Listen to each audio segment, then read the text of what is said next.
All right, welcome everyone. It is my pleasure to introduce Professor Soma Essakiappan, who is a alumnus of the Tripoli Department 2007 batch. Is that right, Soma? From CEG. That's correct. Yes. He's been, like all the professors, part of the seminar, has been graciously offering his time to spend with the students. I hope you take advantage of this. Thank you. Professor Soma, please take it over. Thank you. Thank you very much, Karthik, and thanks to Sigana for this opportunity to interact with the CEG, current CEG students. So can I share my screen? Absolutely. Are you able to? Yes. Let me. Great. We can see it. Go into presentation mode here. Okay. So you're seeing the slideshow mode, right? Yes. Okay. Yes. Very good. So we have a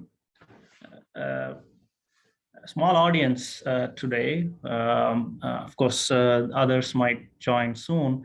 But what I wanted to do was to have an understanding initially of what type of audience we have today. I know that the registration numbers are a little bit low for electrical students. Is that still the case, Karthik? The students are primarily from non-Tripoli disciplines? That is generally correct, Soma. I think it will be good to ask the current students to see which departments they're from. Sure. Of course. Students, could somebody volunteer to say which branch they are in? How about all of us are from computer science. all of you are from computer science? Okay. Mostly computer science. Ashwin and I are from IT. Computer science and IT. Okay. So this sample is also then pretty representative. Okay. So yes, and I've kept that in mind as I put together these slides. The material is not highly specialized in terms of its focus areas. So hopefully we'll be able to follow what I'm trying to offer here, and also in the topic that I would like to present on is to emphasize how power electronics and the application spaces are quite wide at this point in time. It's no longer this very narrow discipline, right? So if I can jump in here, first of all, initially what I wanted to do is just talk a little bit about my background and what I have done so far in my career. As Karthik introduced me, I was an undergraduate student in Tripoli from 2003 to 2007. After my graduation, I started my master's program in electrical engineering at Texas A&M. And after my master's, I decided to stay on to work on my PhD, which I completed in 2014. Now, if you look at what I did for my bachelor's, my master's, and my PhD, they're all happens to be in power electronics. In my bachelor's, I was offered the opportunity to work on a very exciting student-designed satellite project called ANUSAT. Some of you might be familiar with it. So that was a project in collaboration with ISRO and several departments on campus, both at CEG and the MIT campus. Several departments were part of that, including computer science, IT, etc. So the department, the lead professor for Tripoli for this project was Dr. Uma Maheshwari. I believe she has retired now. And she asked for some volunteer students, and I I don't know what I thought, but I thought it was a good idea to volunteer for that project. And that ended up being a very very exciting and fruitful opportunity for me to kind of develop my hands-on skills, just to have an understanding of various systems, right? So it's one thing to focus on one. I interrupt and ask some question also here, Soma? Yes, please. Okay. So anytime I talk, please interrupt and ask any questions that you have. And it's not just to Karthik, to all the students as well. Thank you. Yes, please. So you mentioned Dr. Uma Maheshwari. Is this professor in which department? She's in Tripoli. She was, I should say. I think she has retired. Yeah. All right. Yeah. And so ANUSAT was it a single departmental effort, or did it span across departments or colleges? Yeah, across departments on CEG campus. Also, some departments from MIT campus also. So it's several departments. For example, the EEE department was focused on the power systems of the satellite. Electronics or ECE department was focused on some of the payloads.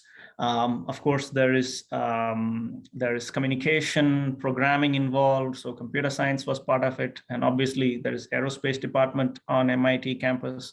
So everybody, mechanical engineering, everybody was part of it. And within the EEE department, there were about 5 or 6 students. By the time I joined, a lot of the design effort was completed, and I was involved in more of the testing side and analysis of the results. So that's what I was involved in. Unfortunately, the project got extended a few times, and this is what happens when you are doing a first shot technology demonstration, right? And the students may not be aware of this, but this ANUSAT project was the very first student designed satellite project in the country that ISRO was sponsoring, right? So CEG was the first university, well, CEG plus MIT, right, was the first university in India to design a satellite, construct it, test it, and it was actually launched. Unfortunately, it was launched in 2009, so I was not there for the launch, but Professor Soma Essakiappan and the students who were part of the project at the time, they went to Sriharikota and they attended the launch and everything. So it was a very exciting project. And the satellite itself was up there for a couple of years before it kind of crashed into the Earth. What was the purpose of the satellite? What was it looking at the Earth for? The application side, yeah. So this was primarily a technology demonstration, right? As you know, at that point in time, I think the project was awarded in 2001, 2002, something like that. At that point in time, ISRO obviously built these big satellites, but they were looking at micro satellites and nano satellites, right? So small satellites to do very focused tasks. And also it was about workforce development for ISRO, right? And if students are cultivated into those applications, they might, you know, explore professional opportunities at ISRO. I think that was their objective. The payload itself, or the application itself, was just simple communication, right? It was a technology demonstration satellite, but the idea was they would, you know, send some bits of data from the ground station to the satellite and then receive it back, and then check the data fidelity, etc. So it was primarily technology demonstration communication. Beautiful. Yeah. Thank you. So that was my introduction, if you will, to power electronics. And then when I came to do my master's, and then I ended up staying for my PhD, I really didn't think of anything else to do other than power electronics. With that background, I worked on several applications for power electronics, but my thesis, PhD dissertation rather, ended up being power converter topologies for solar photovoltaic power systems. So at this point in time, if you watch the news, solar power is just very common. You see hundreds of megawatts rated power plants being installed all over the world. But about 10 years ago, it's surprising. It was only 10 years ago, but it was still a hot research topic. And I think there are aspects of solar power that are still research topics, but the technology has moved so fast that in a very short 10 years time, you start looking at the research that is coming out, and people are saying, well, of course, solar power, what's the big deal? What is there to research, right? So it's become so common, so commoditized, if you will. And I think even some of the biggest solar power plants in the world are actually in India as well. So it's become quite a bit commoditized and commercialized. But at that time, it was still a very interesting research area, right? So I know I'm talking a lot. Karthik has been asking very interesting questions, but I just want to make sure that on this aspect, the students have an opportunity to ask questions. Are there any questions from the students?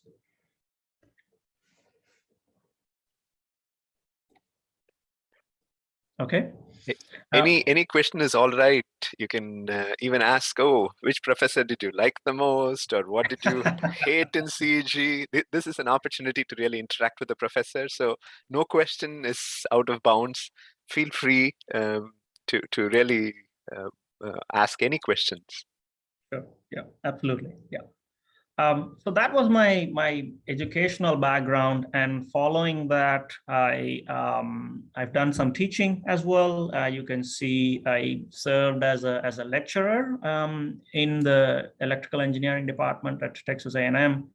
Right after my PhD, so I taught a course in surprise power electronics, right? And after that, I came to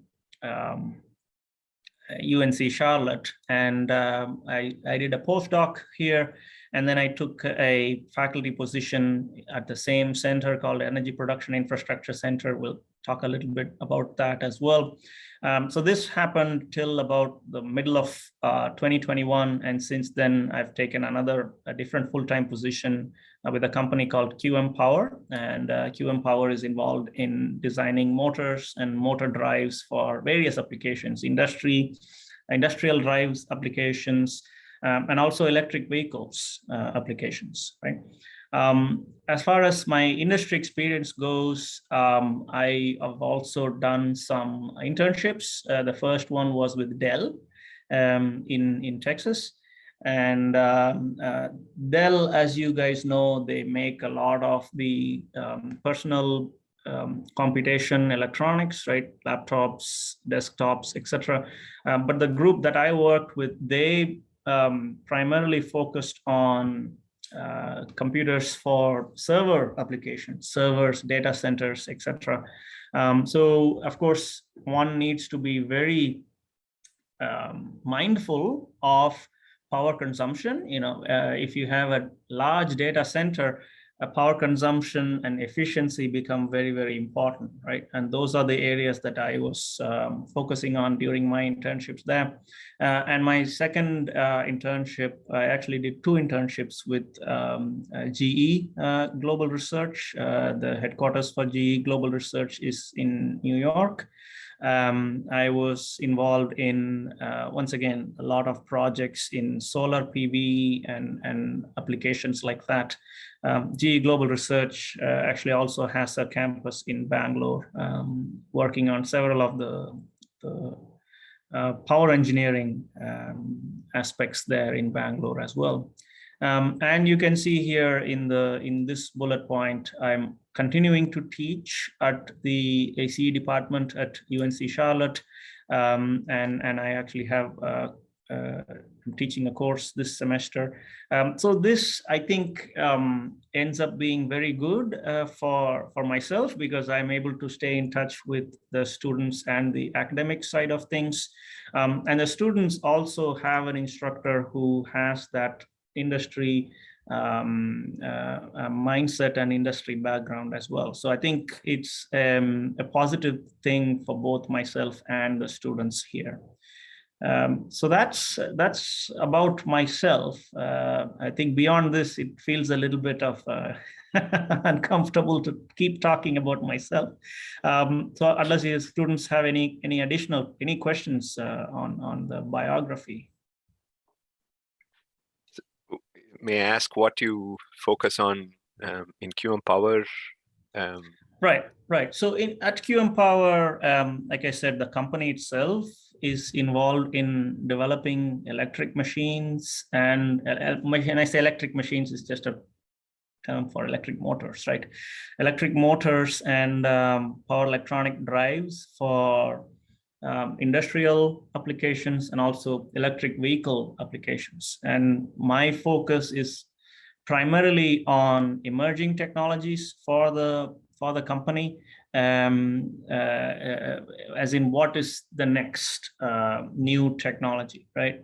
So we have research and development teams, and then we have a team called emerging technologies, where we look at some technologies which are a little bit ambitious at this point in time, but what could be the next best thing in motors and power electronics. Thank you. Sure. Okay, very good. So what I'll do is start off by describing a little bit about the university where I work, the department and the center that I work with, and then we'll slowly get into the subject matter for the day. So where I am located is a city called Charlotte in the state of North Carolina. And Charlotte, historically, it has been a very major center for the finance industry. When we, I'm sorry, I didn't know there was an auto forward thing here. Can I stop for a second and edit that a bit? Absolutely. So Charlotte is a center. Hold on, it's a little bit hard for me to.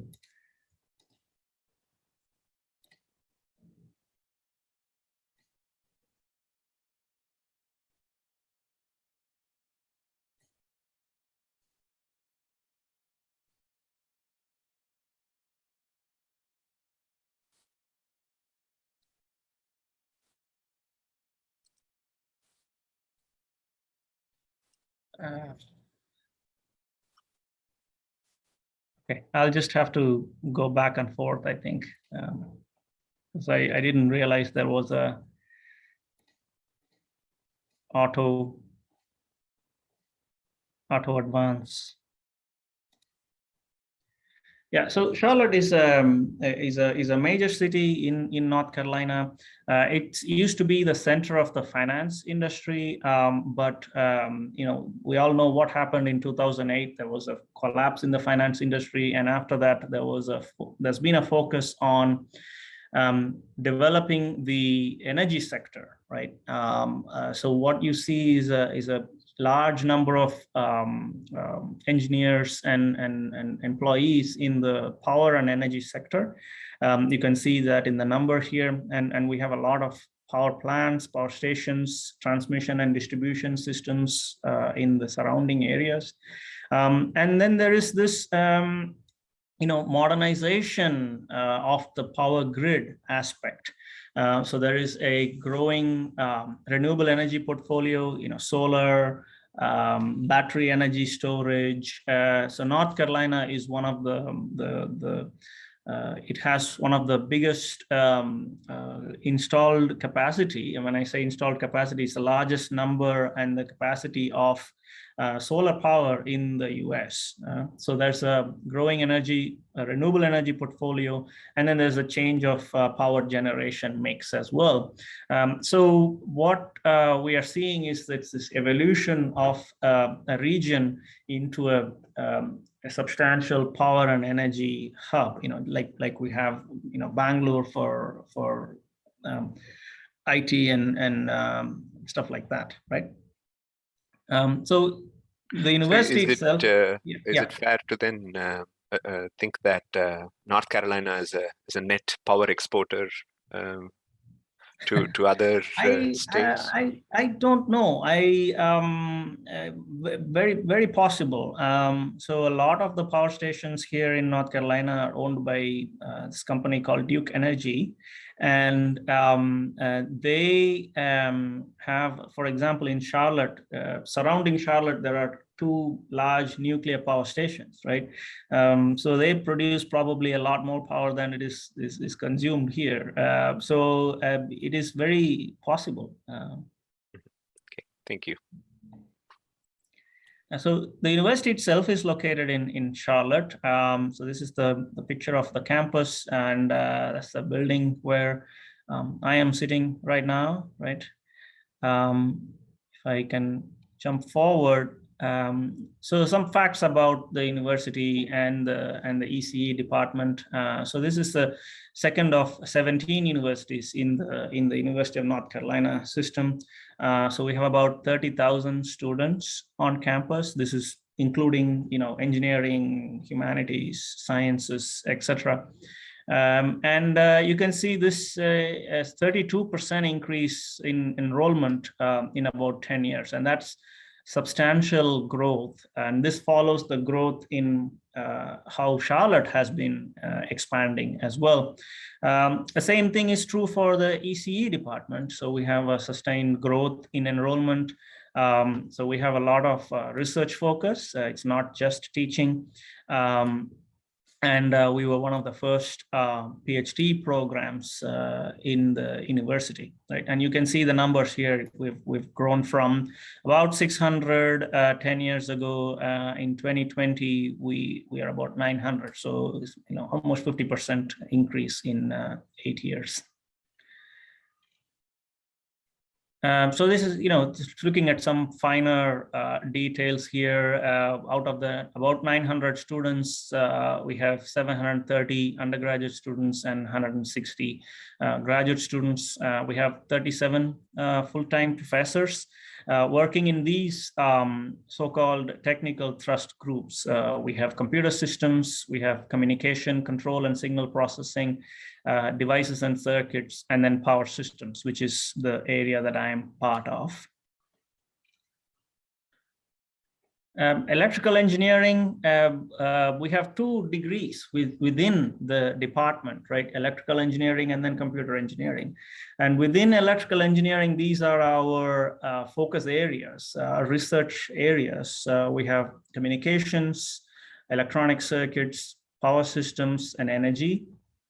Electric vehicles is a new and upcoming focus area where we talk about not just device level, but more of integrated vehicle performance. And we also have robotics and biomedical engineering. The other half of the ECE department is the computer engineering department. And this one, I'm sure Karthik recognizes a lot more of this slide than I do. So we work on microcontrollers and microprocessors, cybersecurity, self-driving cars, artificial intelligence, they're connected to each other, obviously, communication networks, and cloud computing, right? So the program itself has a couple of centers within, right? So one of the centers in the College of Engineering is the Energy Production and Infrastructure Center. This is a center where, incidentally, I was working for 4 or 5 years, right? So what we have at this center is 3 goals. So the first goal is education. educating the undergrad students, educating the graduate students on how to do research, how to engage a sponsor of the project, how to write papers, etc. And then research and development. So this is about applied R&D in the power and energy fields. And then establishing multidisciplinary research areas. And then you have, economic development is the third goal, right? So engaging with companies, small companies, large companies, startup companies, offering the space and the facilities and the people so that companies can develop their workforce, develop their technologies, etc. Right? And you can see a lot of these areas. If you see the laboratories that are listed on the bottom right, they're all connected to the power and energy industry, power and energy technologies in one way or another. Right. So that's the center that I have been a part of. I've been working with for the past 5-6 years. This really sounds very, very interesting. Soma, actually, just a couple of thoughts or questions here. Sure. How, as a university industry collaborative center, I mean, CG, one of the top things that would be on student minds is usually how do I get placed or what happens after my final year. So such collaborative efforts to be able to solve the problems that the industry has, whether it's technological or even personnel, and also visioning and really thinking about the future, are two balancing acts that the center seems to be doing really well. So how is it that, I mean, the feedback or the from the industry, how is it incorporated, or how is that interaction going on? Right. Okay. So what I'll answer that question in a couple of different ways. One is that the center and the department and the university itself is very responsive, right? Responsive in the sense that if the industry, if a company comes to us with a specific problem that they have, with a specific technology that they would like to develop, so now we are being responsive, right? So we are working on the projects, we are engaging them, we have weekly meetings with them. So we do have sponsored projects, right? So we're not donating our effort to the company. So they sponsor projects for us and we do the work. We work with them very closely. So that is being responsive. So what that gives us is, as researchers, it gives us the ability to work on very interesting topics. We have the opportunity to publish papers, go to conferences, present our work, etc. What does the company get out of it? The company is able to, what I can say is reduce risk, right? So any technology, when you're starting to work on it, you don't know if it is going to work. You don't know if it is going to be successful commercially. So what they are able to do is they are able to first develop the proof of concept at a third-party location, which is the university. And they are able to, once the proof of concept is developed, they are able to take it, internalize it, and then, hopefully develop it into a product. What they also get is, because we are university, we would like to publish, we would like to, get the word out, if you will. So it's almost like a free advertising for the company, right? And of course, a lot of students who we have worked with, students would work on such projects, and they would go on to find a job at the company which sponsored their project, right? So it is also a very good hiring and recruitment opportunity for the company, right? So what is a little bit unique about this campus and this university is that our university has a very good Office of Technology Transfer, right? So they have very good programs in place for a company to come in. We develop the intellectual property, and then they are able to take it and use it in a commercial sense. So the model is slightly different from a typical university department, and I think the sponsoring companies, they see the positive side of that. Thank you. Yeah, sure. Any questions from the students about the center? And this is not just about me advertising myself, but what should be coming out of these slides and the questions that Karthik has been asking. This is not so unique to my campus, right? So there are programs such as this at CEG, and when I was a student, like I said, I worked on this satellite project, and there were other students, friends of mine, who participated in very much like these industry-sponsored research activities, and they were able to collaborate with the companies. They were able to in some cases find jobs at those companies once they graduated. So what this allows the students to do is almost like a trial period, almost, right? So you work on a project with the people at a certain company.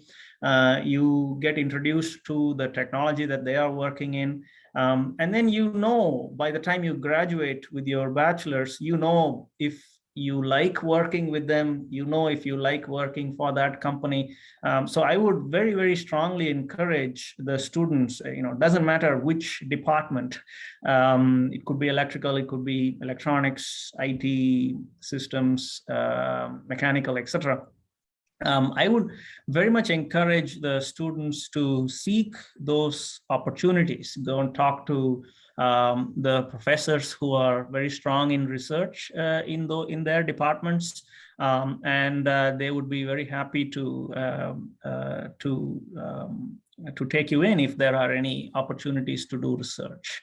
So I would, students, if you have any questions about research, please go and talk to your advisors, your professors. If you take any courses which you like, and you like the teacher in that course, go talk to them and see what research they are engaged in. And that's the way to cultivate this. And because the professors are not probably not going to come to each and every student and ask for volunteers. So, okay, any final questions before I jump into the slides?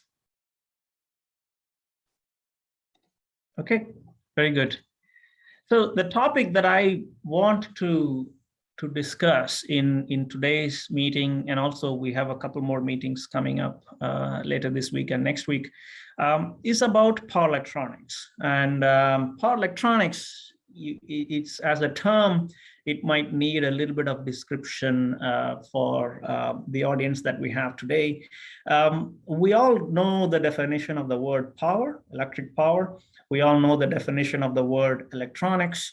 But if you merge these two terms together, you get power electronics, the term. And there is a little bit of a gap in understanding what this power electronics is among the general public.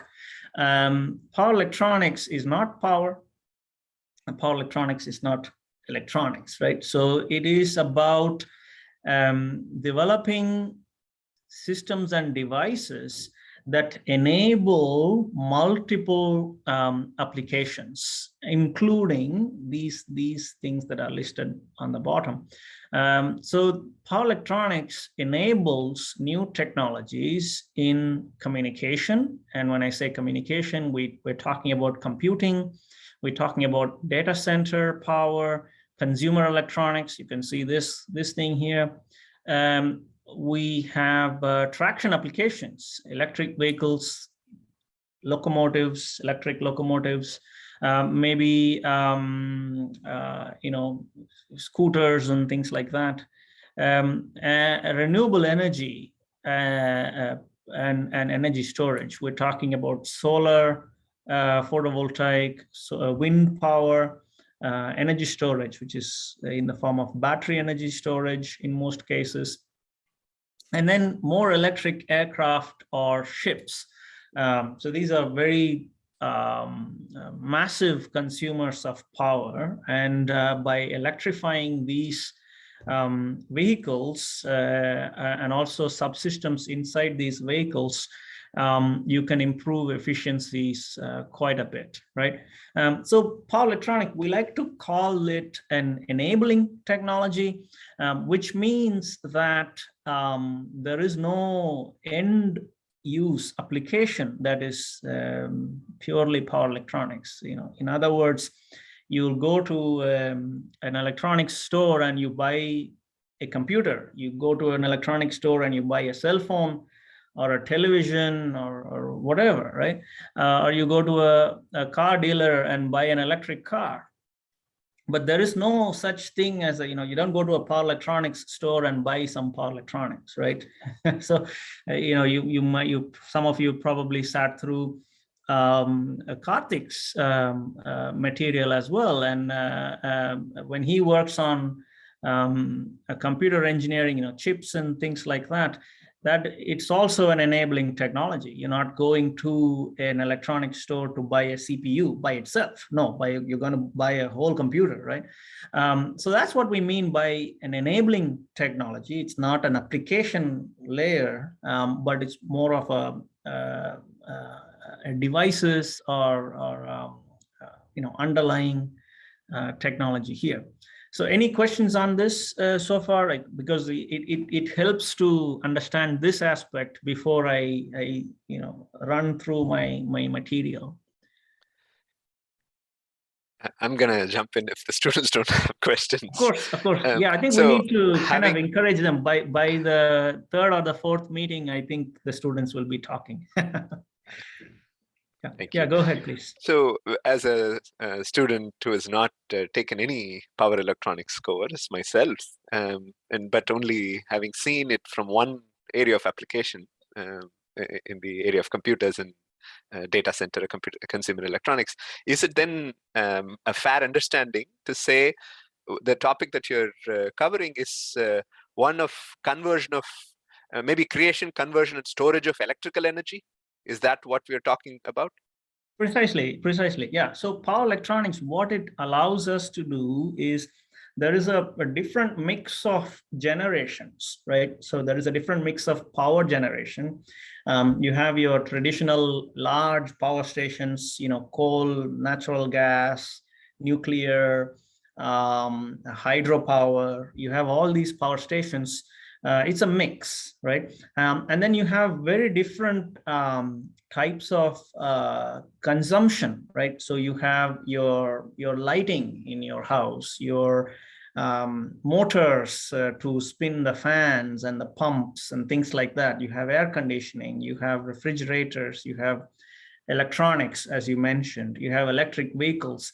So you have a different mix of generating types, and then you have a different mix of consumption types. Power electronics is all about managing that power flow. It's about managing the energy storage, as you said. There's a lot of storage happening these days with electric vehicles, with batteries connected to the power grid. People can have batteries in their homes, right, for UPSs and things like that. And then also looking into the future, using the power electronics to improve the quality of power that in the past, this used to be done with other devices. And now people are exploring using power electronics as a means to improve the power quality also, right? So a few years ago, if you can talk about the history of power electronics, it used to be this very, very narrow area. And people used to think of power electronics as primarily as a motor drives, and the students might have seen motor drives. If you have a motor, you have a little box on the wall, and that wall is likely the motor drive for the motor. And that was primarily the only thing that people in power electronics did a few years ago, 20 years ago, 30 years ago. But since then, there is a change in thinking. The power electronics can be, like we call it here, it's an enabling technology to enable all these different things, not just a small focus area of motor drives.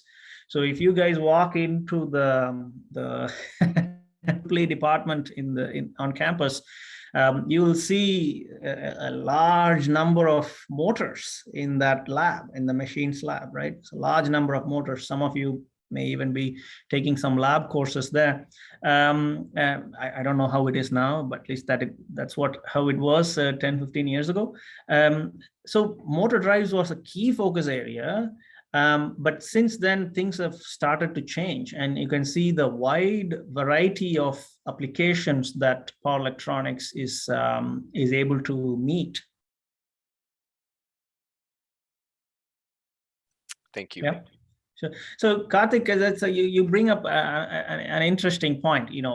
We can drill deeper in our future material, but computers, right? There are several challenges brought about by advancements in computer engineering, right?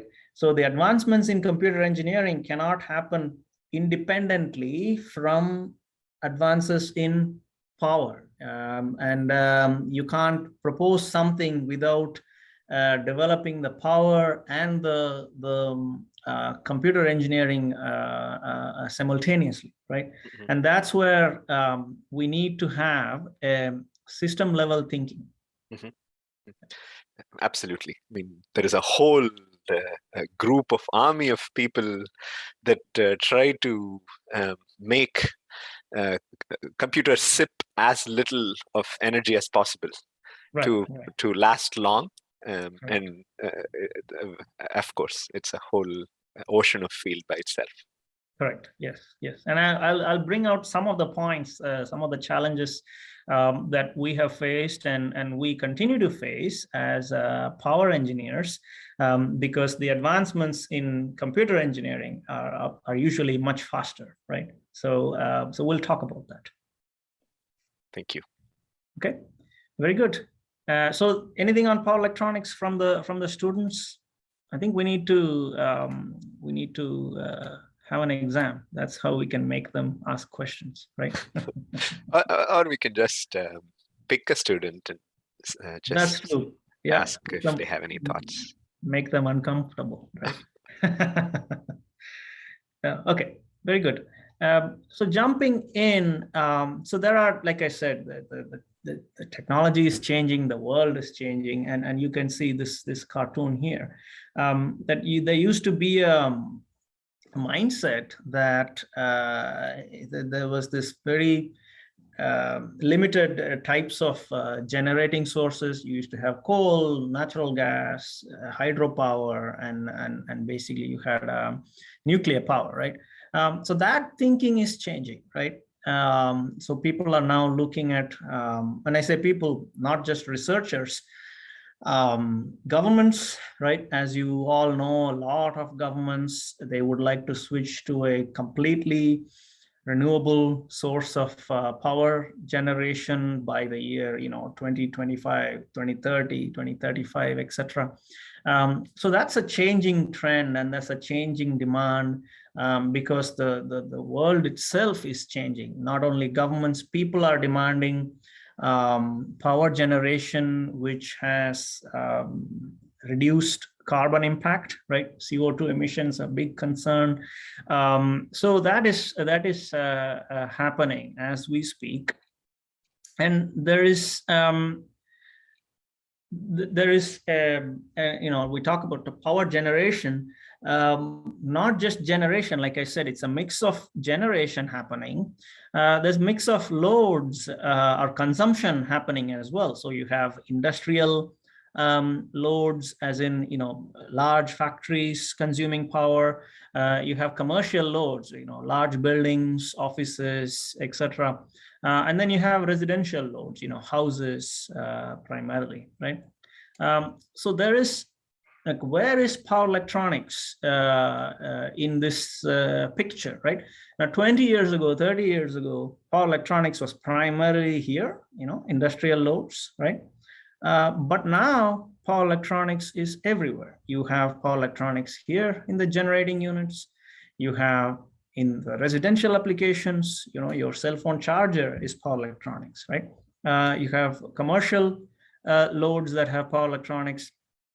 You have industrial loads, and the distribution and transmission system itself utilizes a lot of power electronic technologies, right? There is also, you see on the bottom here, there is a change in how you define what is a generator. A few years ago, a generator meant that you had this very large power station, right? So this guy over here, this guy was the only generator 25, 30 years ago. But now you can put solar on your roof, and you can generate your own power, right? And you can do that on top of factory roofs. You can put your generators on top of your commercial buildings. So who is producing power? Who is consuming power?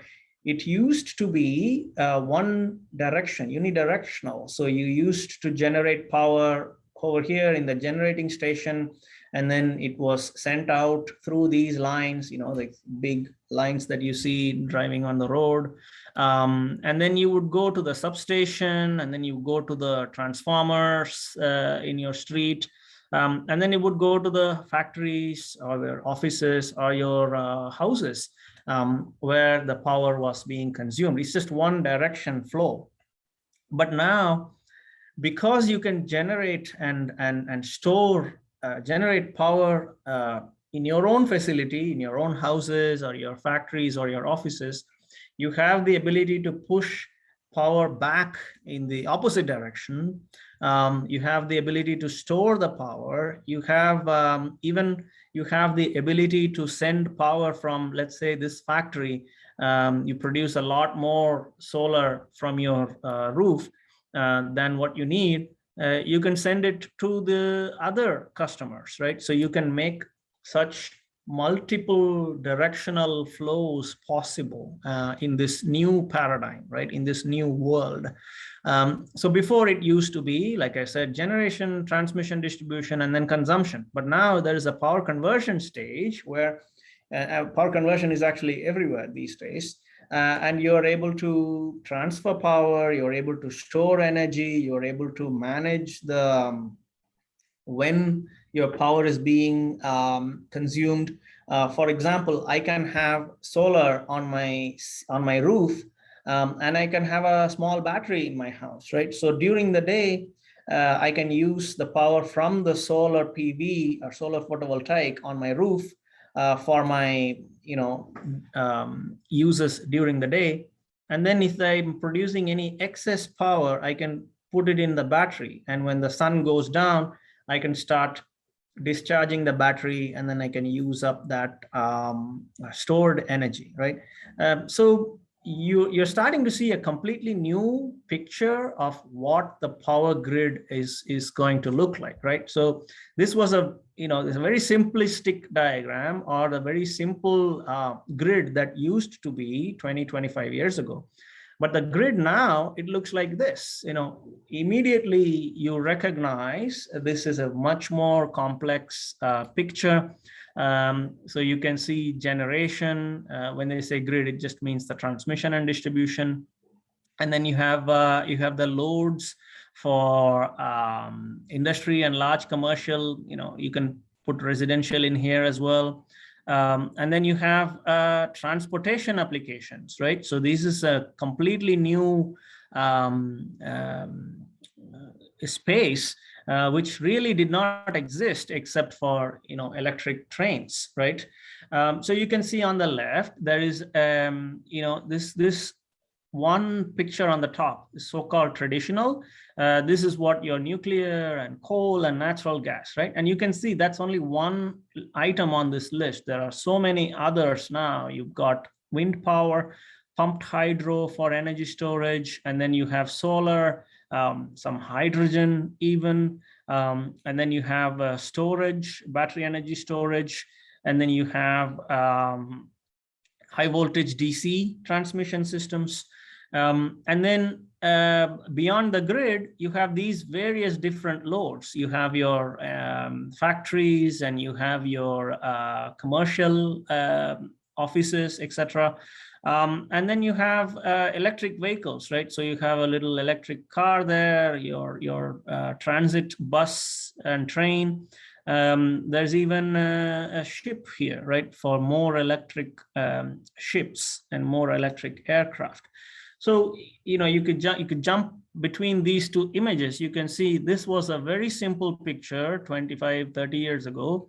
And now the picture looks much more complex, a lot more power electronics happening. And none of these developments, right? None of these developments would have been possible without the use of power electronics, right?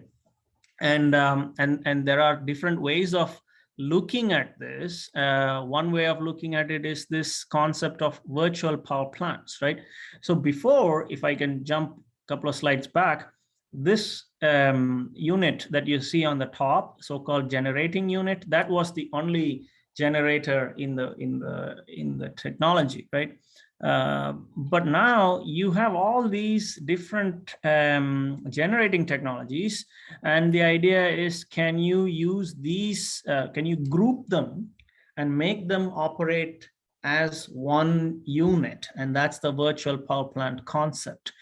So I'd like to explain this in detail, because there's a lot going on in terms of you know, policy issues coming from the government, forecasting and analytics. This is where a little bit of computation comes in as well. There is obviously electrical systems and controls. You have energy storage in the form of battery, solar, wind, and then there is this concept of ADRs, automated demand response, and then there is transmission and distribution lines.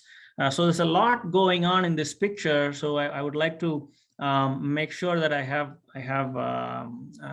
a good description for this, which means I want to do a time check as well. So we are about 58 minutes here. Karthik, would you say that this is a good point to pause for today? Absolutely. I think that's a good stopping point, Soma. Okay. And you have, I think, 3 more sessions. I think there will be plenty of time to cover. Yes, absolutely. And with the 2-3 minutes that we have here, are the students now ready to ask some questions? Or even just share, what did you think? Let's maybe make a pick. Sure. Maybe one of the concerns maybe that we are recording, so I'll stop recording, and then we can maybe interact with the students for a few minutes. And another thing I want to mention is you can choose whatever language to speak, Tamil or English. Don't go to Hindi, because I'm not very good Hindi speaker. Thank you. I'll stop recording now.